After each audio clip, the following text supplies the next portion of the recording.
What's good, everyone? OJ here. Welcome back to another video. Today we're going to be talking about something that gets asked so much in my live streams, I decided to make a dedicated video on it, and that is if Final Fantasy VII Remake could come to the Nintendo Switch, or will it come to the Nintendo Switch? Now, the first thing that most people would say is no, it can't. Graphics. That's the first thing that I always hear, but we've had so many examples of games that are coming to the Nintendo Switch that are big graphical PlayStation 4 and Xbox One games, but somehow, some way, make their way to the Nintendo Switch. The latest examples are World War Z and The Witcher 3, both of them done by Saber Interactive, a very talented team that just got purchased for $100 million plus from THQ Nordic. So let's go ahead and get into the reasons why I think that Final Fantasy VII Remake can come to Nintendo Switch and will be on a Nintendo Switch platform sometime in the future. Now, what we do know is that Final Fantasy VII Remake is an exclusive to the PlayStation systems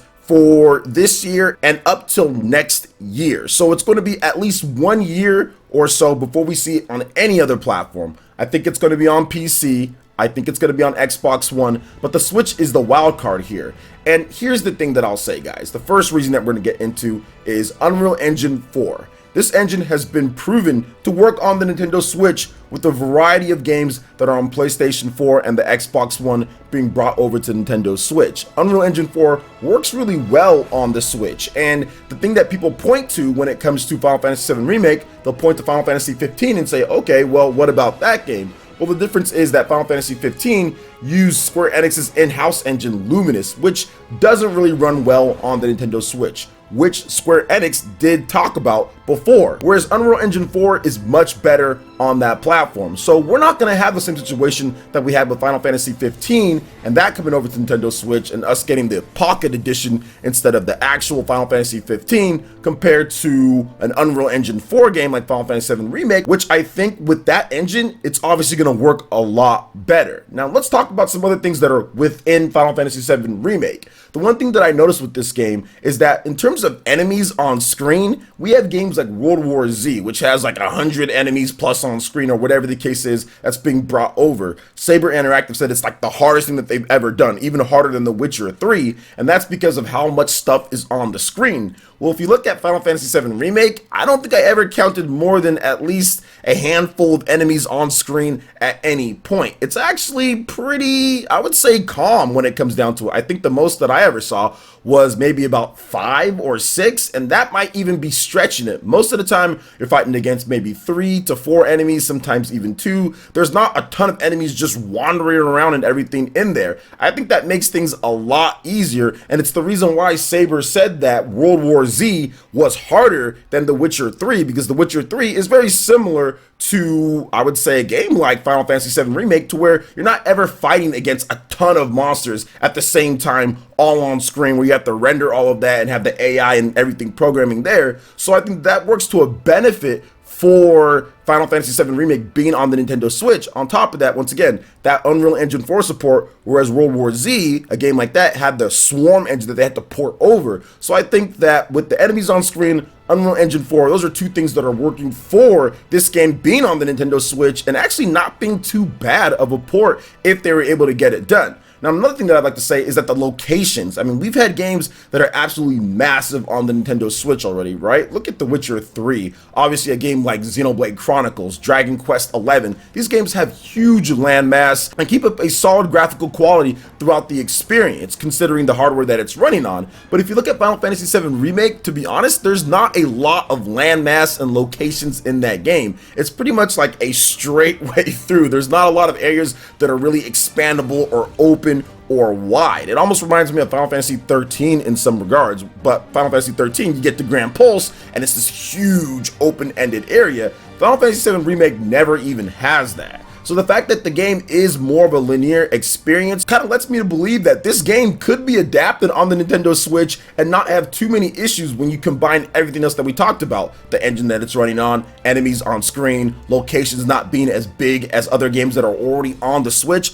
All of it kind of points towards, hey, I don't think this is impossible. Next up is cost of production. This game obviously cost a lot of money to make. And when you're a capitalistic business trying to make as much money as possible, and you want to make all of that money, right? These are all things that factor in. You obviously are going to take the best deals for you. Now, of course, PlayStation offered a deal, they took it, and it was probably a lot of money, but that doesn't mean you don't want to get money from other platforms, especially a platform that's as popular as the Nintendo Switch is, and in Japan, a system that's just absolutely demolishing all the other competition. So I think that Square Enix is going to try as hard as possible to get this game out on other platforms, and why not include the Nintendo Switch if you can get it done? There are a number of amazing development studios that can probably adapt this that have worked on big games before, like a Panic Button or like a Saber, and heck, Square Enix has even done a good job of adapting their own games on the Nintendo Switch as well without using some of these companies. I think the cost of production for Final Fantasy VII Remake and how big this game is, they want to make it up and then some and then some and then some. They want this to be the big game. They want this to make a ton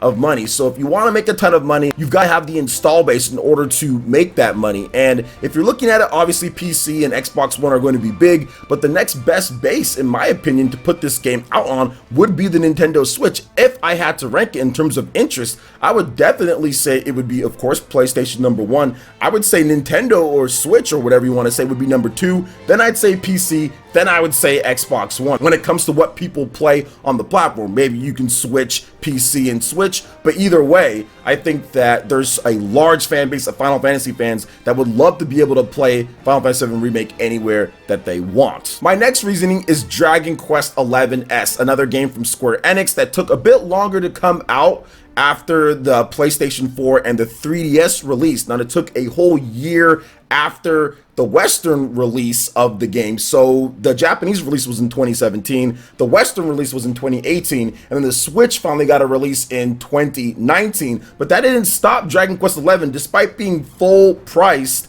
It didn't stop that game from looking great, playing great, and doing really well on the Nintendo Switch. Now, we don't have any official numbers from Square Enix, but we do have official numbers from the Media Create, or more like Famitsu, sales numbers, and that game is over 500,000 units in Japan alone, not including digital. Now, if you look at what's going on here in the West with so many people that were playing Dragon Quest XI-S and kind of the digital sales and where the game was going, chances are this game is over 1 million units on the Nintendo Switch alone, if you count digital and all regions, because it's 500,000 units plus in Japan, physical only, not including digital. So the fact that it's already doing that well there shows you that there is a market for these big RPGs, and they made a ton of money off of Dragon Quest XI-S on the Switch, despite it being a late port, years after the original Japanese release and a year after the Western release of the game. So if they did something like that with Final Fantasy VII Remake, I still think there'd be a market for it, and I still think people would love to play it on there so they can play it anywhere that they want, or just play it on their system of preference. Last but definitely not least, there is a huge push for Final Fantasy on the Nintendo Switch. Square Enix themselves have been doing stuff like that. Let's just look at it. Final Fantasy VII, Final Fantasy VIII,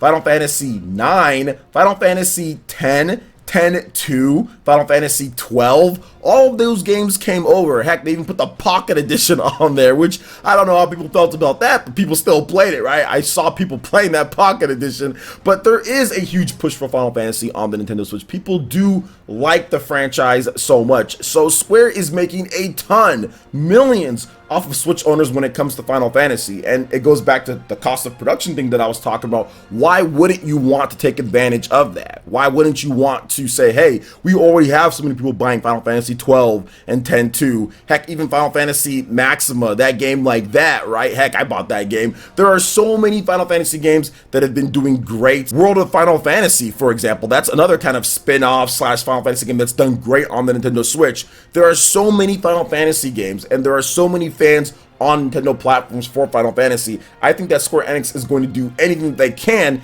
if it's possible to get this game over. And Square Enix actually talked about this in terms of not supporting exclusively next gen for years to come. I think that they see it as, hey, look, we've got to make sure that we make as much money as possible on our games. We have our engines that run on Switch, PlayStation 4, Xbox One. Yes, the Series X and the other systems, that's great. We get those in there. We want to make a lot of money. And we're looking at the dynamics and the demographics of what's buying what and what's just going on in terms of sales. And it clearly shows that there is a big audience on the Nintendo Switch for Final Fantasy. And like I said, with the Unreal Engine 4, with the type of game and structure that Final Fantasy VII Remake is, which is not a huge expansive game, very beautiful game with great graphics and awesome stuff, but it's not a huge expansive game. I think that there's been, in my opinion, more impressive ports that have happened on the Switch. So if Final Fantasy VII Remake does get ported over, I think that some of these other games might be a bit more impressive, like The Witcher 3, because of the size and scope of the game compared to Final Fantasy VII Remake.